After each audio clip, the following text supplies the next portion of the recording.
todos com a paz do Senhor. Os irmãos estão felizes? Tinha um que não estava feliz, mas já foi embora, né? Foi procurar outro lugar. Eu vou aproveitar que você está de pés, pedir que você abra a Bíblia no Evangelho escrito por João, capítulo 3, versículo 16. Cadê o irmão do teclado? Tem um tecladista aí, é? Tem? Eita, é nós, hein? Qual o nome do irmão? Lucas. Lucas, não para hora nenhuma, tá bom? Viu, Lucas? Deixa Deus usar você aí.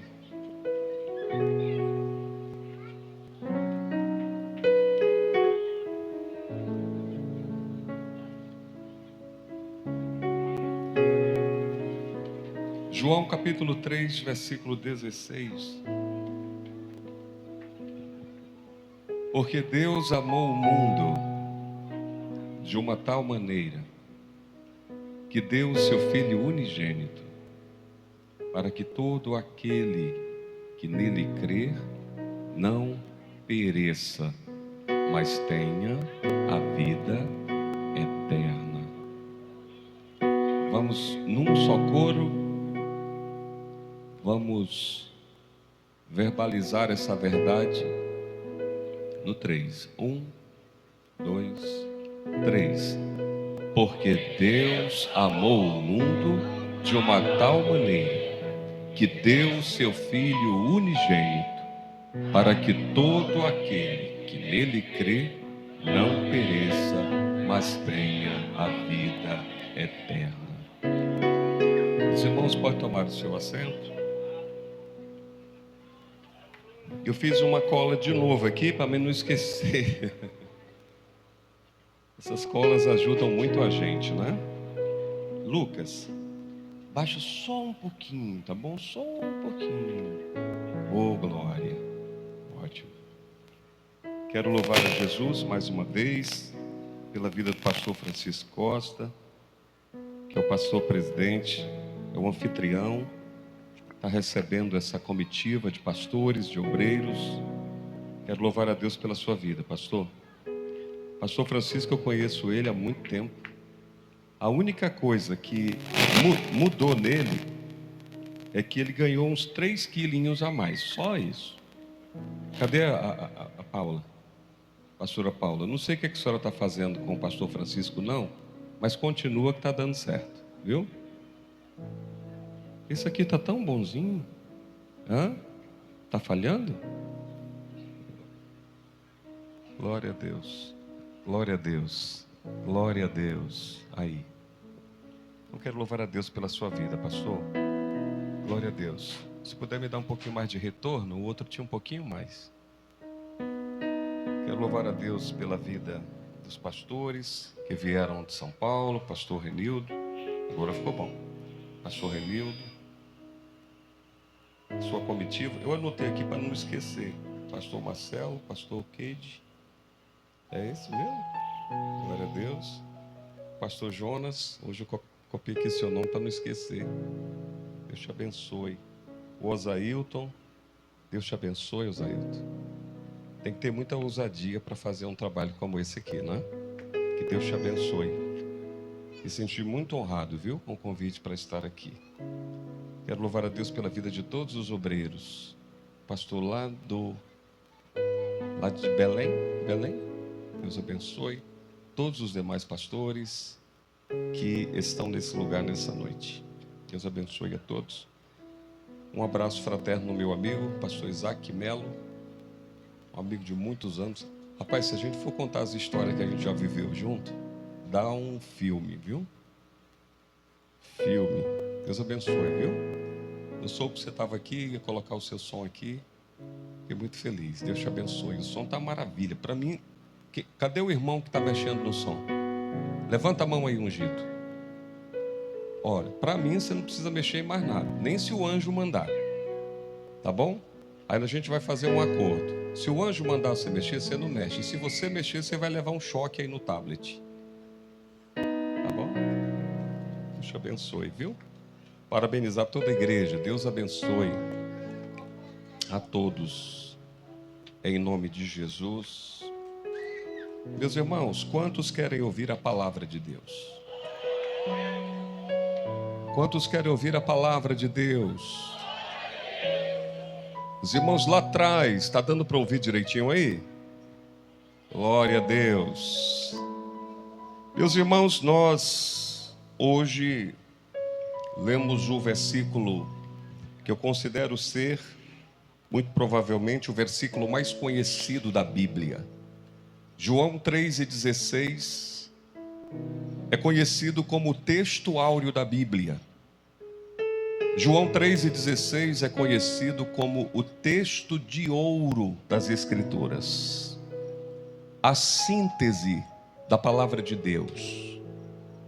Seria impossível conhecermos a salvação, entendermos a salvação, e muito menos ainda recebermos a salvação, se não houvesse João 3,16 na Bíblia.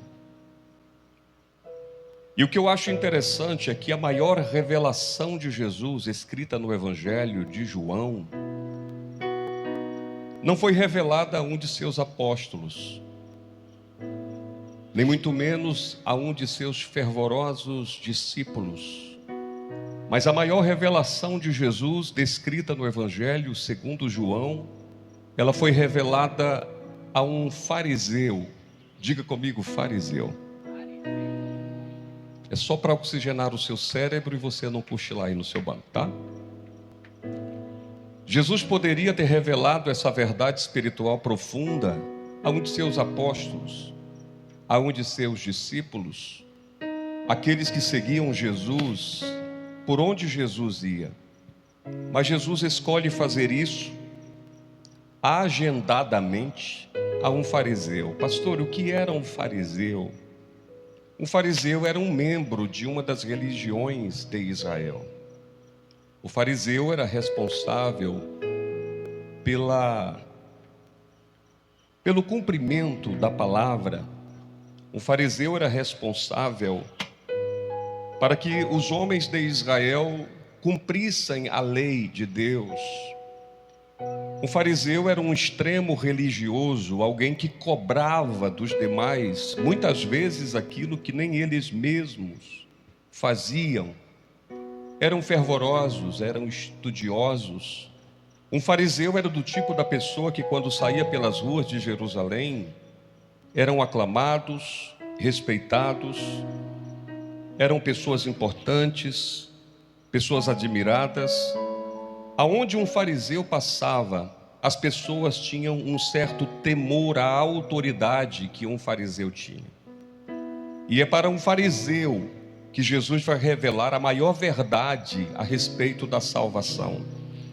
Para que vocês tenham a noção do que era um fariseu, ser um fariseu.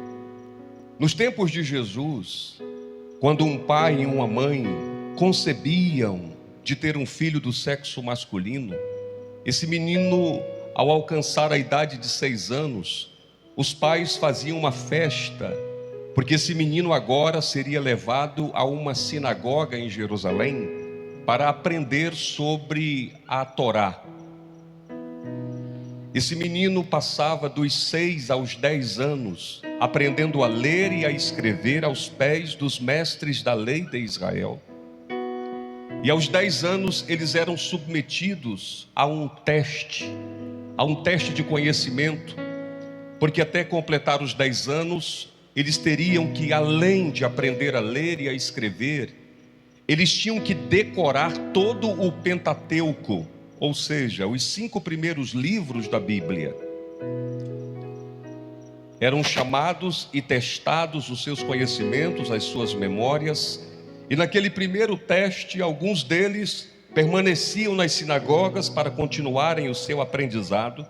Os demais voltavam para casa para aprender o ofício do pai e dar continuidade no ofício que seu pai exercia. Dos 10 aos 14 anos, aqueles que ficaram da primeira prova, do primeiro teste, tinham que decorar todos os textos dos livros históricos, dos livros poéticos e dos salmos. Não era fácil. Dentro desse processo de decoração e aprendizado, eles tinham que também guardar em suas memórias as 613 leis que regiam a nação de Israel. Ou seja, resumindo, não era simples chegar ao status de um fariseu.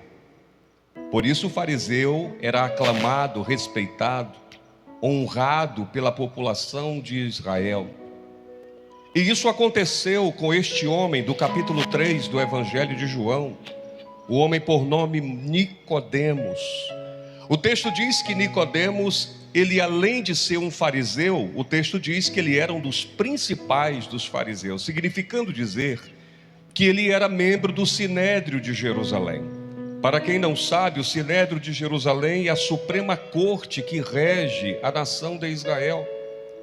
Os membros do Sinédrio de Jerusalém, os 71 membros que se assentavam nas cadeiras do Sinédrio, na suprema corte judaica de Israel, julgavam a nação em todos os aspectos de suas vidas, tanto no aspecto moral, espiritual, familiar, em todos os aspectos. Os moradores, os habitantes de Israel eram julgados pelos fariseus que faziam parte da corte, da suprema corte de Israel, o Sinédrio de Jerusalém. E é ele que vai procurar Jesus. E eu acho interessante os pormenores que João faz questão de dizer e de mostrar. João não vai mostrar apenas um encontro transformador. João vai mostrar detalhes desse encontro, e João vai dizer que este Nicodemos, ele vai ter com Jesus de noite.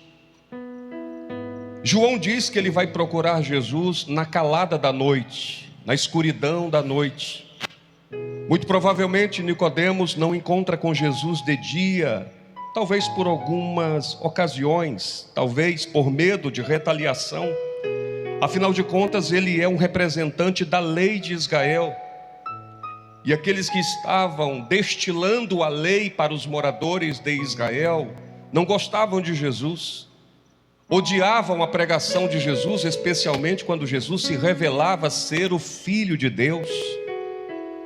Talvez por medo de represália ou de retaliação, Nicodemos não procura Jesus de dia para conversar com ele, por isso talvez procure Jesus de noite, na calada da noite. Talvez ele não procure Jesus por vergonha de Jesus, afinal de contas todos sabem que Jesus veio de Nazaré, embora Jesus não tenha nascido em Nazaré. E alguém já dizia, nada de bom pode vir de Nazaré, nada que se aproveite ou alguém que devamos ter alguma atenção pode vir de Nazaré. Talvez ele, orando para de onde Jesus veio, não quis se aproximar de Jesus publicamente, porque talvez alguém fosse dizer, poxa, você, um membro do Sinédrio de Jerusalém, conversando com esse plebeu, conversando com esse galileu, conversando com este homem que não sabemos de onde vem, conversando com este homem que veio daquela cidade tão pequena, chamada Nazaré. Mas talvez Nicodemos não procurasse Jesus, talvez não por medo de represália, ou por medo de ser chamado a atenção, ou por vergonha de Jesus. Talvez ele não tenha procurado Jesus simplesmente pelo orgulho, porque ele vestia uma roupa que todos admiravam. Talvez ele não procurou Jesus de forma pública, porque era orgulhoso e não queria que ninguém o visse ao lado de alguém tão desprezível aos olhos humanos, que era Jesus, que pregava uma mensagem de amor, que se vestia de forma simples, um homem que jamais segurou em sua mão uma espada, embora todos aqueles que observavam Jesus dizendo que ele era o grande Salvador de Israel, não carregar uma espada ou não montar sobre um cavalo de guerra. Jesus nunca fez isso. E talvez por isso desprezaram tanto a figura, a pessoa de Jesus, pela simplicidade de Jesus. Mas o fato é que esse homem, por muitos dias, ele conjecturou consigo mesmo e talvez guardou numa agenda, num lugarzinho especial do seu coração e disse, um dia eu converso com esse homem. Porque embora Nicodemos e todos os demais da lei de Israel não quisessem publicamente encontrar o plebeu da Galileia, Eles sabiam que esse plebeu da Galileia não era um homem comum, ele era um homem anormal, porque quando ele falava palavras que nenhum membro do sinédrio tinha em seu coração. Jesus falava de uma forma e com uma propriedade que ninguém mais conseguia falar. Quando Jesus falava, eles tinham que calar e ouvir. E em certa ocasião, quando Jesus, ainda com 12 anos, ministrava dentro do templo entre os doutores, alguém disse assim: mas como pode ele falar com tanta sabedoria? Porventura não é este o filho de José e de Maria? Não estão porventura entre nós seus irmãos? Eles pensavam que Jesus era filho de José e de Maria, mas na verdade Jesus não era filho de José e de Maria. Jesus era o filho de Deus. Jesus estava na terra para exercer uma grande obra, e o resultado dessa obra está aqui, nessa rua fechada. Está sentado nessas cadeiras e dizendo que só Ele é Deus. E eu já estou sentindo Ele nesse lugar. Ele premedita, ele esconde dentro de si próprio. Talvez não comentasse nem com os amigos mais íntimos e mais próximos. Talvez não comentou com sua esposa, talvez não comentou com seus amigos, nem de sinédrio e nem os que moravam próximo dele. Mas no seu coração já estava determinado: eu preciso me encontrar com este homem. Eu preciso conhecê-lo de perto. Eu preciso olhar nos seus olhos. Esse homem que fala um tanto, que opera tantos milagres e que prega com tanta autoridade e propriedade, eu preciso conhecê-lo. Agora pare comigo e pense. Um homem estudado, um homem formado, que passou por todo o crivo dos demais mestres da lei do seu tempo. O menino que foi levado para a sinagoga com 6 anos de idade, que passou por todos os testes. O menino que cresceu e guardou no seu coração e na sua mente todas as 613 leis gravadas e decoradas. O menino que sabia de cor e salteado todos os textos dos livros históricos, dos salmos e dos livros proféticos. Um homem que é aclamado pelas ruas de Jerusalém. Um homem que todos admiram e falam bem dele. Ele quer conhecer de perto aquele homem que nunca se assentou em uma cadeira do sinédrio. Ele quer conhecer de perto um homem que nunca pregou com a teologia dos homens. Ele quer conhecer o homem que, quando coloca a mão sobre um coxo, o coxo se levanta. Ele quer conhecer esse homem que não fala bonito. Ele quer conhecer esse homem que não fala com eloquência como os demais membros do sinédrio falam. Mas ele quer conhecer de perto o homem que, quando dá uma ordem para os ventos se acalmarem, os ventos se acalmam. Ele quer conhecer esse homem que, quando os mares estão bravios, ele diz: aquieta-te, e os mares têm que se aquietar. Ele quer conhecer de perto esse homem que dá ordem à morte, e a morte tem que ir embora, e a vida tem que retornar ao ex-morto. Ele quer conhecer esse homem diferente, que prega com uma eloquência jamais aprendida nos bancos das faculdades da terra. Ele quer conhecer esse homem de perto.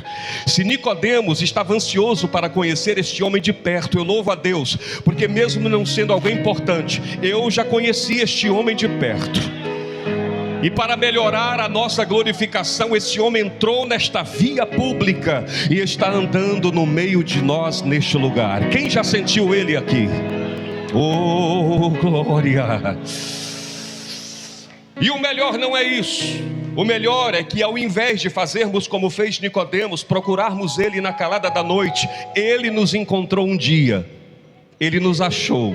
Estávamos perdidos, envolvidos numa terrível escuridão. Ele nos achou e nos colocou aqui na sua presença. A noite chega. Aí você pode imaginar comigo assim: como será que Nicodemos se apresentou? Como será que ele foi? Eu não sei. Talvez ele tenha se disfarçado, colocado uma roupa diferente. Talvez ele tenha colocado algo no seu rosto para não ser conhecido enquanto perambulava pelas ruas à procura de Jesus. E o mais intrigante é que nessa época praticamente todos os membros do Sinédrio de Jerusalém moravam na reformada Jericó, que ficava a 125 quilômetros de Jerusalém. Jericó havia passado por uma grande reforma e era a cidade mais cobiçada pelos importantes de Jerusalém, e muito provavelmente ele morava ali. Mas ele sai da Jericó reformada, ele passa por Jerusalém e vai até Cafarnaum, aonde Jesus estava. Eu pergunto à igreja que é sábia: será que Jesus estava dormindo quando ele foi até a casa de Jesus? Será que Jesus estava desprovido de uma visita fora de hora? Será que Jesus estava inesperadamente despreparado para receber aquele homem famoso, mas que precisava conhecê-lo naquela noite madrugada? Certamente que não. Naquela noite Jesus não se deitou mais cedo. Naquela noite Jesus ficou acordado esperando aquele homem. Jesus não quis dormir mais cedo, porque na agenda de Nicodemos ele teria que estar com Jesus, mas na agenda de Jesus, Jesus também precisava conversar com ele naquela madrugada. Aquele homem sai, ninguém o conhece, e de repente ele chega onde Jesus mora e ele bate na porta. Jesus certamente deu aquele sorrisinho agradável quando o som da porta ecoou em seus ouvidos. Ele disse: ele acabou de chegar. Jesus vai em direção à porta e aquele homem bate mais uma vez, e quando ele abre aquela porta, parece que eu estou vendo a emoção de um homem que só conhecia as leis até então e agora está diante do Criador dos céus e da terra. Não chora não, que eu também vou chorar, Osailton. Parece que eu estou vendo a emoção. Parece que a adrenalina sobe, o sangue corre mais rápido nas veias de Nicodemos. Ele não está diante de um homem comum e nem precisa Jesus abrir a boca e dizer: você está na casa de um homem incomum. Não precisa, porque quando ele vê Jesus de perto, certamente é um pensamento de um pregador que vai longe em suas palavras. Parece que eu estou vendo o coração de Nicodemos se acelerando um pouco mais. A sua adrenalina sobe. Parece que eu estou vendo como eu, quando novo convertido, a boca seca e a garganta trava. Ele tem uma emoção sem igual, porque ele está diante daquele que estava no princípio de tudo. E o texto de Paulo diz que sem ele nada do que foi feito havia sido feito se não fosse por ele. Oh glória! Imagina a emoção. Nós estamos aqui agora, sabemos que Jesus está aqui, e como ele não é mais uma pessoa de carne e osso apenas, ele é Deus. Ele está em todos os ambientes, em todos os centímetros e quadrados deste ambiente Jesus está. E embora não conseguimos ver a sua presença, mas podemos sentir a sua presença. O seu perfume está sendo exalado sobre esse ambiente. Nós estamos sentindo uma paz sem igual. É porque ele está aqui. Quando Jesus abre a porta, João não narra uma conversa primária. A primeira coisa que João diz é que esse homem, membro do Sinédrio, talvez um dos maiorais entre os 71 que se assentavam nas mesas e nas cadeiras do Sinédrio, ele olha para aquele rabino, até então conhecido como o homem que veio de Nazaré. Ele olha para ele e ele diz: Rabi. Para que vocês tenham uma ideia, um rabi ou um mestre só seria chamado assim se tivesse passado por todo o crivo que eu falei no início da prédica. Jesus nunca esteve em uma sinagoga aprendendo a ler e a escrever. Jesus nunca teve que gravar as 613 leis de Israel. Jesus nunca teve que gravar os livros históricos, poéticos e proféticos. Jesus nunca teve que passar por isso. Por quê? Porque antes que isso existisse, Jesus já tinha conhecimento. Eu vou dar glória a Deus aqui, irmãos. Enquanto eu prego, eu sinto que há uma atmosfera de Deus nesse ambiente. Os céus estão nos assistindo nesse momento, e a Shekinah de Deus está envolvendo esse ambiente. Eu sinto Deus aqui. Eu sinto Deus nesse ambiente. Ele olha para Jesus e quem sabe seus olhos lacrimejam. E ele olha para Jesus e como quem não sabe o que dizer diante do grande mestre, ele diz: Rabi. Sabemos. Eu fico intrigado com os pormenores da Bíblia, e são dos pormenores que nós tiramos as grandes lições. Ele não usa a primeira pessoa do singular. Ele não diz eu sei, ele diz sabemos. O que Nicodemos está dizendo é: eu e todos os membros do Sinédrio, embora não gostemos do Senhor, embora a gente não apoie o que o Senhor faz, mas todos nós, eu e os outros, sabemos que tu vem da parte de Deus. Em outras palavras, ele está dizendo: eu estou diante de um homem que não nasceu do desejo de um casal, mas nasceu do próprio Deus e está no meio dos homens. Em outras palavras, ele está dizendo: o Senhor está na terra, mas o Senhor não é da terra. O Senhor está entre nós, mas o Senhor não é daqui. A tua casa não é esta terra. O Senhor veio de outro lugar. O Senhor não é terreno, o Senhor é divino. Ele diz: sabemos que tu és mestre vindo da parte de Deus. Em outras palavras, pastor Jonas, ele está dizendo: eu nunca vi o Senhor no Sinédrio. Eu nunca vi o Senhor assentado e um mestre te ensinando, mas o que o Senhor prega, ninguém mais prega. O que o Senhor faz, ninguém mais consegue fazer. E por isso nós sabemos, todos nós sabemos que tu és mestre vindo de Deus, porque ninguém pode fazer os sinais que tu fazes se Deus não for com ele. Queridos, esse elogio era para ter desmanchado o coração de Jesus. Quem não gosta de ser elogiado? Quem não gosta de ser reconhecido? Qualquer ser humano em sã consciência gosta de reconhecimento. A gente sai todos os dias de casa e vai para o nosso trabalho ou para qualquer outro lugar, e quando nós temos o reconhecimento do que somos e do que fazemos, a gente se sente feliz, é natural. Todos nós queremos ser reconhecidos. O que aconteceu agora há pouco aqui foi um reconhecimento.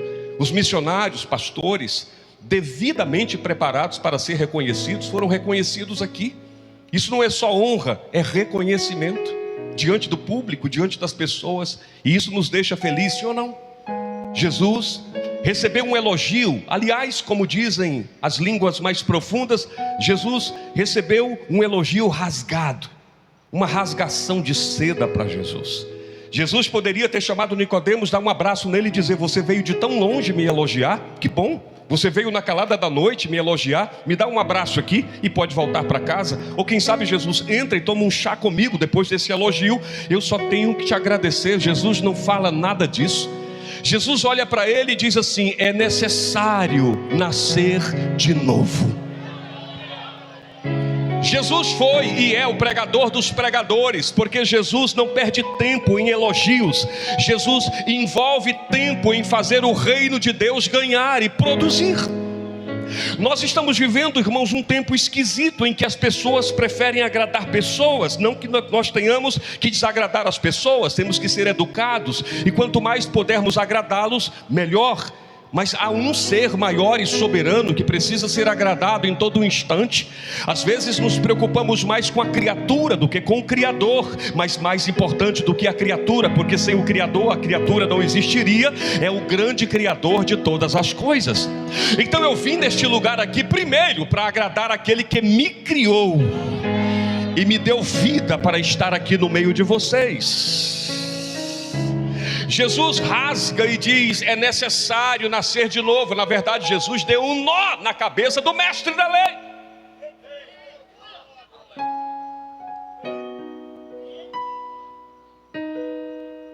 Jesus dá um nó na cabeça. A inteligência, a sabedoria de Nicodemos desce de nível, e ela desce até o mais baixo nível, porque Jesus fala numa linguagem que ele jamais ouviu falar. Jesus fala numa matéria que ele jamais havia escutado. Ele fica confuso. Eu quero imaginar que ele precisou de alguns segundos para tentar decifrar o que Jesus havia falado. Mas a sua insuficiência, a sua pequenez de compreensão de coisas maiores e mais profundas não lhe deu resposta. E como não teve resposta, ele olha para Jesus e quem sabe dá aquele sorrisinho amarelo. Olha para aquele que é mestre e diz: Senhor, como pode ser isto? Pode porventura o homem sendo velho nascer segunda vez? Pode este porventura tornar a entrar no ventre de sua mãe e nascer segunda vez? Eu penso que no íntimo de Jesus ele dá aquele sorrisinho, ele não compreendeu. E Jesus diz algo para ele: aquele que não nascer da água e do Espírito não pode ver o reino de Deus. Jesus estava falando da água, pastor, e o que é a água que Jesus falou? A palavra de Deus. Esta é a água que transforma, que purifica e que limpa o mais vil pecador em uma nova criatura. Em João capítulo de número 13, a Bíblia diz que Jesus estava reunido pela última vez com seus discípulos para a última Páscoa com eles. Estavam todos reunidos, e João diz que Satanás já havia colocado no coração de Judas trair Jesus, e aliás, já havia negociado o preço que receberia por Jesus. E Jesus sabia que aquele que estava sentado entre eles já havia o vendido por 30 moedas de prata. Jesus, em silêncio, se levanta, pastor Jonas, entra num recinto à parte, tira o seu avental, cinge-se com uma toalha, coloca água numa bacia e se aproxima dos discípulos. Era a última ceia de Jesus com eles. Jesus se agacha, parece que estou vendo, Jesus se agacha e vai lavando os pés de um a um. Pedro de longe olha e fala assim: os meus pés ele não lava. Pedro sempre foi o mais afoito. Pedro conjecturou consigo mesmo e disse: os meus pés ele não lava. Todos os demais ficaram calados, receberam o chamado lava-pés. E quando ele chega diante de Pedro, Pedro olha para Jesus e fala assim: Senhor, vais tu mesmo lavar os meus pés?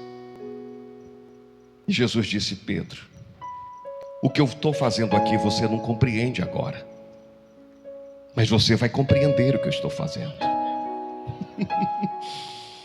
Pedro disse: Senhor, os meus pés não. Os meus pés o Senhor não vai lavar, porque tu és mestre e Senhor. Jesus disse: se tu não deixares eu lavar os teus pés, Pedro, então tu não tens parte comigo a partir de agora.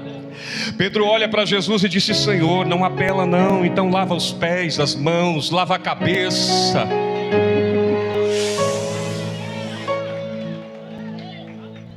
Jesus não responde nada para Pedro, lava os pés de Pedro. Passa-se um capítulo 14, e quando chega no capítulo de número 15, Jesus já está indo para o Getsêmani, onde seria preso pelos romanos, levado para ser julgado, condenado, flagelado e crucificado no Calvário. E quando eles chegam ao pé do monte, parece que eu estou vendo Jesus dizendo: eu preciso esclarecer uma coisa para Pedro, e vou aproveitar e esclarecer para todos os demais. Gente, sabe por que eu falei lá atrás que não precisa? Sabe por que eu lavei só os pés? Porque eu sou a videira verdadeira, o meu pai é o agricultor. Todo ramo que está em mim que não produz fruto, o meu pai corta. Mas todo ramo que está em mim e que produz fruto, o pai se alegra, poda, para que dê mais fruto ainda. E sabe por que eu lavei só os pés de vocês agora há pouco? Porque na verdade, todo aquele que está limpo não precisa lavar senão os pés, porque o restante já está limpo pela palavra que eu vos tenho pregado. Segura na mão de um ou dois e fala assim: a palavra dele lavou você, a palavra dele limpou você. O que Jesus está dizendo para Nicodemos é: há uma parceria entre a palavra e o Espírito que convence o homem do seu pecado, da justiça e do juízo. O homem recebe a palavra que limpa através do convencimento do meu Espírito. Só aqueles que foram lavados pela palavra. Outrora nós olhávamos para um lado e eu te dizia: não preciso ser limpo não, eu já estou limpo, eu sou santo. Mas o Espírito Santo veio e me convenceu que eu era sujo. Olhou para mim e disse: você precisa ser limpo, moço, pela palavra. E quando eu entendi que o Espírito me convencia da minha sujeira e do meu pecado, a palavra entrou em ação, me lavou do alto da minha cabeça, a planta dos meus pés, lavou minha alma e lavou o meu espírito. E hoje eu sirvo ao Deus verdadeiro. Eita!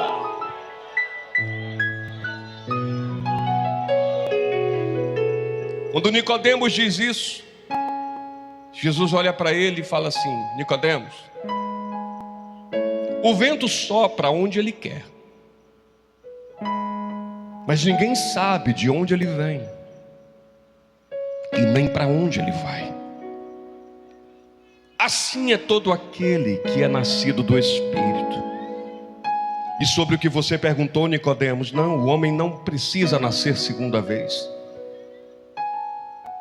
porque o homem é carne, e se nascer de novo da carne, continuará sendo carne.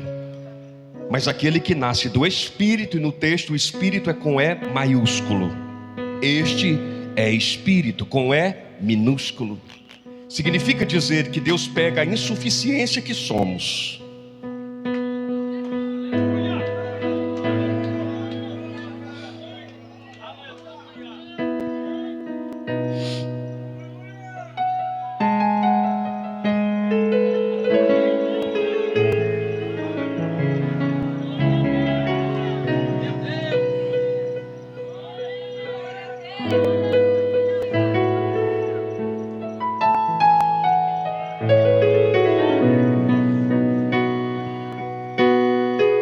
Jesus estava dizendo para ele que quando este homem velho nasce de novo, quem o controla agora é o Espírito com E maiúsculo. É o Espírito com E minúsculo se sujeitando ao Espírito com E maiúsculo.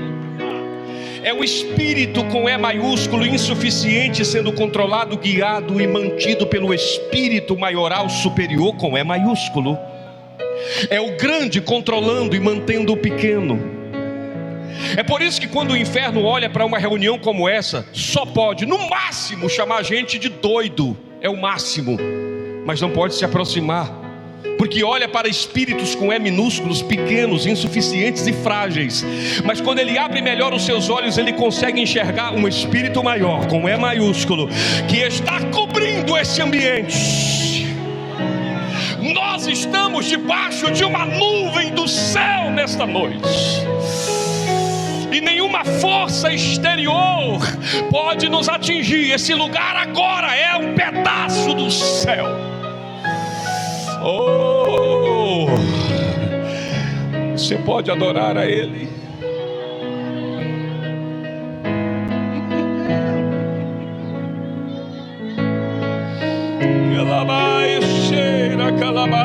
Adore a Ele por um minuto.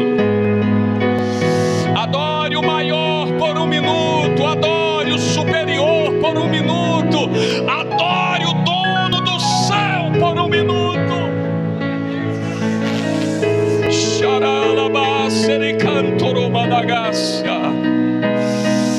Oh, presença de Deus.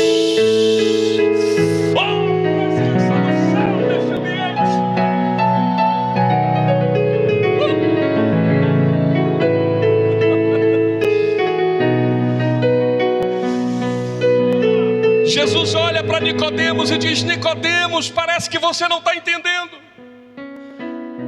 Nicodemos diz: Senhor, eu vou confessar, eu nunca ouvi falar disso. Nenhum dos meus livros falou sobre essa matéria. Nenhum de meus mestres me ensinou a respeito disso. É desconhecido para mim.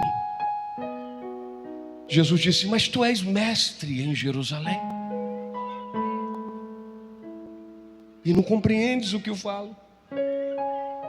Se te falo dessas coisas e tu não compreendes, imagina se eu abrir o céu agora e falar do que tem lá.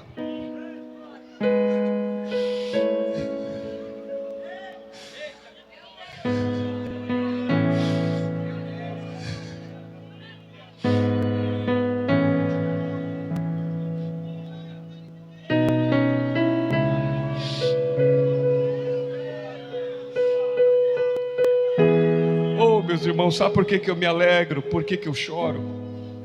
Porque esse céu vai se rasgar daqui a pouco.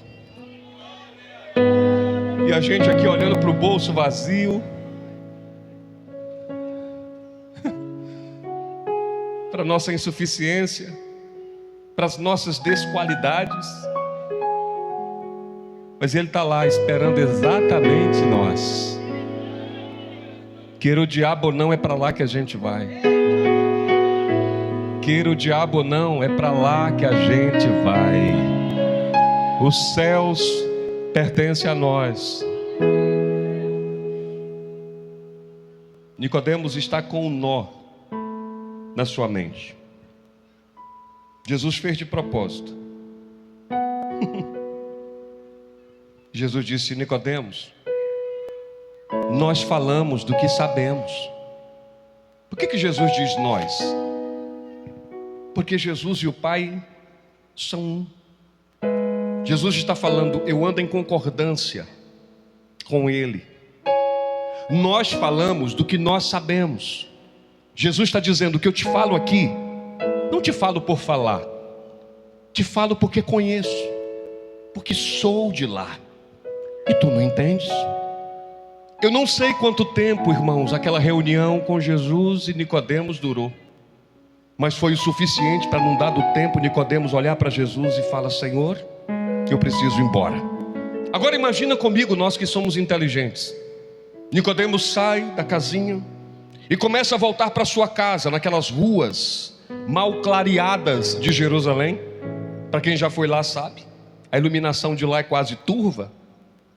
Nicodemos sozinho, naquele dia ele não convidou nenhum amigo do Sinédrio para ir até lá, até para não ser censurado por isso. Ele está voltando, Osailton. A sua cabeça tem um nó dentro dela. Eu penso que tinha aos ouvidos e à memória de Nicodemos o que Jesus falou: necessário é nascer de novo.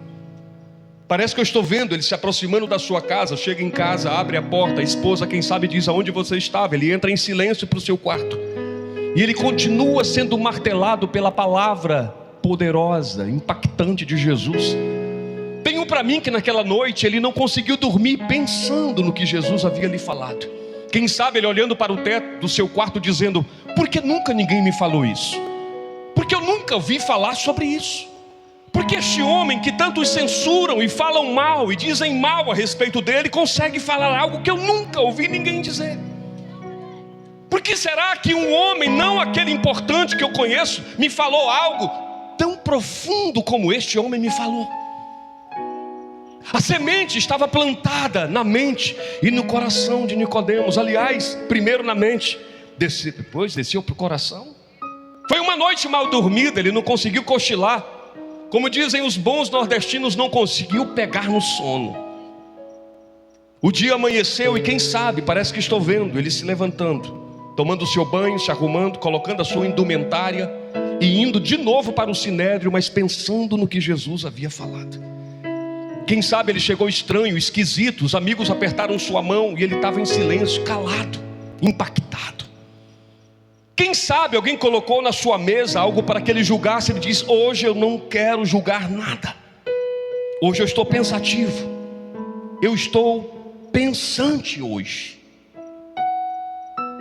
Eu não sei quanto tempo se passou daquela reunião até o dia em que Jesus foi preso pelos romanos no Sinédrio,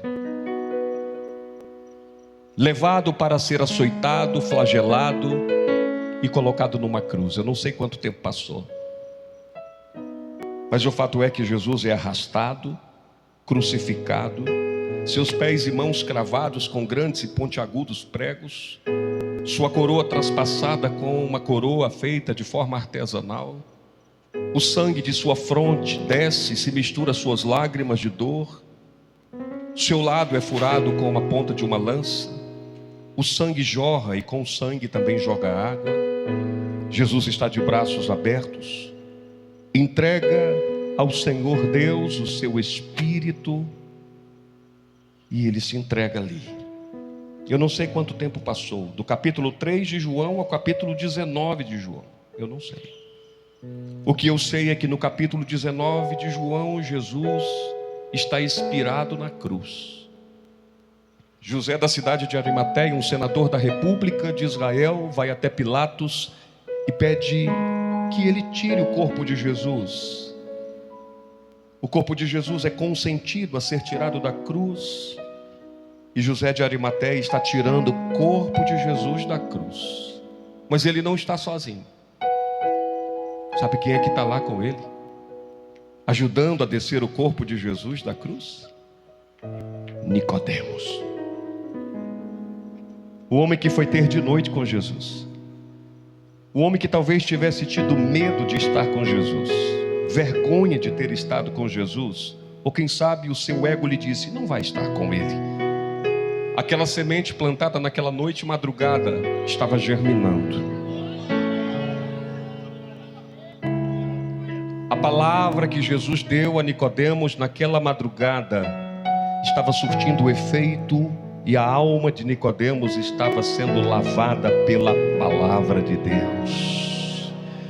O medo, o orgulho ou a vergonha havia caído por terra, e Nicodemos está agora durante o dia junto com José de Arimateia, tirando o corpo de Jesus da cruz. Quem sabe alguém gritou e disse: aquele não é Nicodemos, e disse: Nicodemos, é você. Nicodemos olhou e disse: sou eu. Nicodemos, como você pode tirar o corpo desse homem da cruz? Nicodemos, você é um membro do Sinédrio, você é um mestre em Jerusalém. E Nicodemos disse: o mais importante não é ser membro do Sinédrio. O mais importante não é ser um membro do Sinédrio de Jerusalém. O mais importante não é ser o mestre da lei de Israel. O mais importante é ser tocado pela palavra deste homem. E um dia a sua palavra me tocou, me lavou, produziu algo que jamais outra coisa havia produzido. E eu não quero saber de censura, de crítica. Eu agora sigo a este homem. Mas Nicodemos, este homem está morto. Nicodemos aprendeu a lição e diz: ele está morto agora, mas daqui a 3 dias.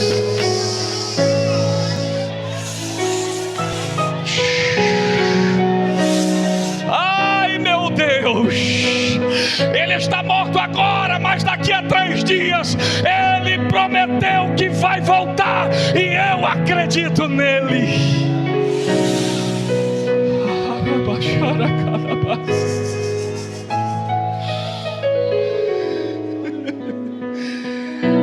E é por isso que a igreja consegue cantar: porque ele vive, posso crer no amanhã, porque ele vive. Oh, temor não há. Oh, glória, assiste, Pai.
Eu era como Nicodemos, você era como Nicodemos.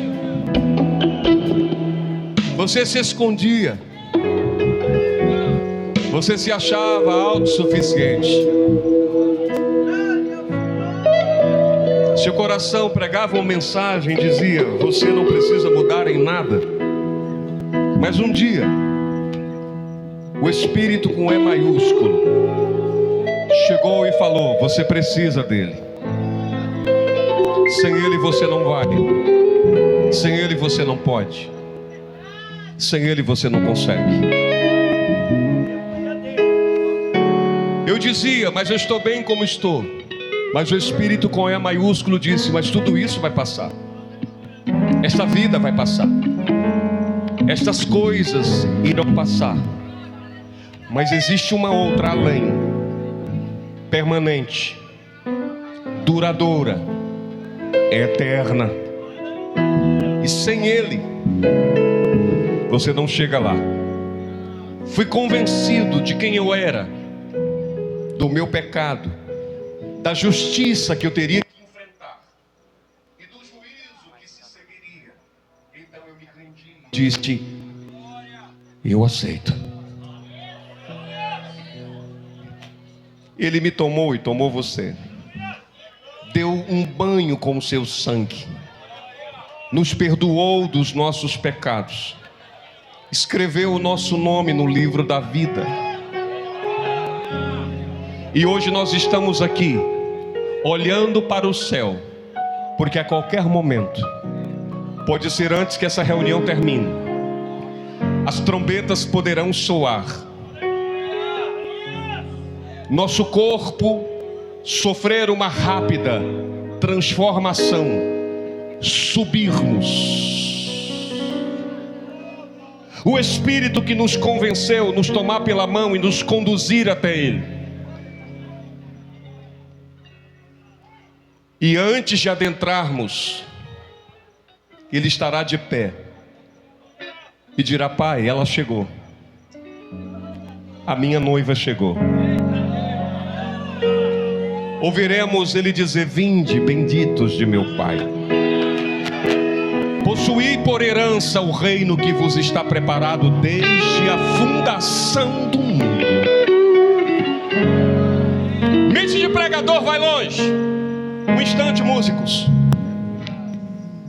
Estaremos dando voltas. Eu me lembro do pastor João Batista, que ele dizia assim: irmãos, tem gente que quer chegar no céu para ver Moisés. Tem gente que quer chegar no céu para ver Elias. Tem gente que quer chegar no céu para ver João Batista. Tem gente que quer chegar no céu para ver tantos heróis da fé. E ele disse: eu quero me ver no céu. Ele dizia isso. E nós vamos nos ver lá.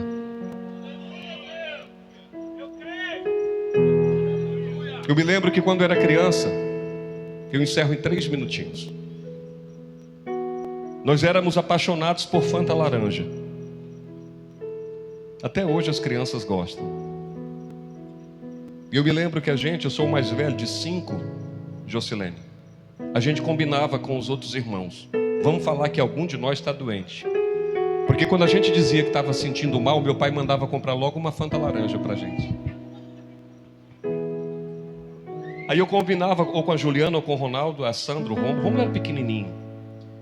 E a gente combinava e dizia: pai, não estou me sentindo bem. O papai olhava logo para mim, que era o mais velho, e falava assim: vai comprar uma Fanta laranja para o seu irmão. Aí quando a Fanta laranja chegava, a gente reunia lá atrás e ia tomar a Fanta laranja, os 5, escondido dele. Tinha ninguém doente, era só para tomar a Fanta laranja. E eu me lembro que eu estudava numa escola aqui chamada Vaz da Costa. E um dia a diretora chegou na porta e falou: gente, sexta-feira a aula termina mais cedo, porque a gente vai visitar a fábrica da Coca-Cola. Aí a gente deu pirueta dentro da sala. A gente vai para a fábrica da Coca-Cola. E eu imaginei logo: vou tomar a Fanta laranja até sair pelo nariz. Sexta-feira chegou, a diretora chegou e falou assim: já pode formar as filas para entrar no ônibus. Um ônibus velho, mas que estava pensando só na Fanta laranja. A gente entrou naquele ônibus, todo mundo conhece aquela escola, fica no final da Avenida Duque de Caxias, lá em cima. E a fábrica da Coca-Cola, lá embaixo, ficava lá, né? Aquele ônibus vai descendo e a gente só pensando na Fanta laranja. O ônibus entrou, a gente desceu e começamos a conhecer a fábrica. Aí num dado momento alguém disse: pronto, agora a gente vai tomar refrigerante. A gente ganhou umas borrachinhas com o símbolo da Coca-Cola, uns lápis com o símbolo da Fanta laranja. Até que enfim a gente foi para as torneiras dos refrigerantes. Pastor, tomamos refrigerante, Fanta laranja, até quase sair pelo nariz mesmo. A gente saiu tudo cheio. Até que um momento alguém grita e fala assim: terminou a visita. Todo mundo para o ônibus de novo. E eu me lembro que quando eu estava voltando, eu tinha por volta de uns 11 anos ou 12. A gente estava voltando para o ônibus, aí passou por mim 2 funcionários, um de branco e um de azul. Uma coisa me chamou a atenção. Tanto no que estava de branco como que estava de azul, tinha um crachá. E no crachá estava escrito o nome dele e a função que ele exercia na fábrica. Eu olhei para o meu papelzinho colado na minha fardinha da escola. Nem crachá era só um papelzinho colado. Não tinha meu nome lá. Só tinha só uma palavra: visitante. Por que eu estou lembrando disso agora? Porque quando nós chegarmos lá, eu não sei se no céu vai ter crachá. Mas se no céu tiver crachá, vai estar escrito: morador eterno. Diga para o seu irmão: nós não vamos passar um final de semana no céu. Diga para ele: nós não vamos passar um feriado no céu. Diga: nós iremos para lá para nunca mais voltar. E essa igreja que espera o céu, levanta logo essas 2 mãos que Deus te deu e adora Ele, porque o céu já está garantido. O céu é real, o céu é real e o céu é nosso. Levante as 2 mãos e diga: eu vou para o céu. Contrarie o inferno agora com essa declaração. Diga: eu vou para o céu. Eu posso sofrer na terra, mas eu vou para o céu. Eu posso não ser reconhecido na terra, mas eu vou para o céu. Eu posso não ter bens na terra, mas eu vou para o céu. O céu é nosso. Levante as 2 mãos e vamos encerrar. E a face do meu mestre querido, não haverá mais noite ali, não haverá nenhum clamor, nem os olhos de Jesus e nunca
Temer a Deus e guardar os seus mandamentos, porque este é o dever de todos os homens.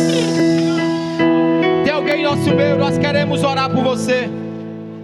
Você não veio aqui, nem tampouco você se aproximou desta multidão, mesmo daí da porta da sua residência, ou até mesmo de dentro da sua residência, você não ouviu esta mensagem em vão. O Espírito Santo de Deus fez com que você ouvisse essa mensagem. Tem alguém em nosso meio que quer entregar sua vida para o Senhor Jesus? Nós queremos orar por você.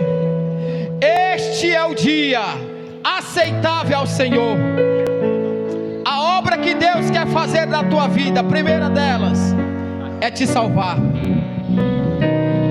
Não há outro caminho, não há outro meio, não há outra forma de ir para os céus, como foi pregado aqui, de chegar até Deus, se não for através de Jesus. Ele é o caminho, Ele é a verdade, Ele é a vida. Ninguém vai ao Pai se não for por Ele. Não se deixe enganar. Jesus é o caminho. Venha, venha, venha, venha à frente. Nós queremos orar por você. Aleluia. O convite está feito. Que você está sofrendo tanto assim. Oh, louvado seja Deus. Coração está em pedaços, foi vencido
louvar.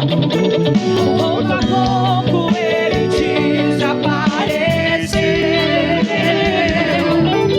Diz que tudo está perdido. Vai vivendo iludido em fantasia. Foi arremessado contra o cais, açoitado pelos vendavais. Chora o peito e grita a alma, procurando a paz. Mas eu sei, Jesus te olha e te vê, e diz: eu vou te socorrer.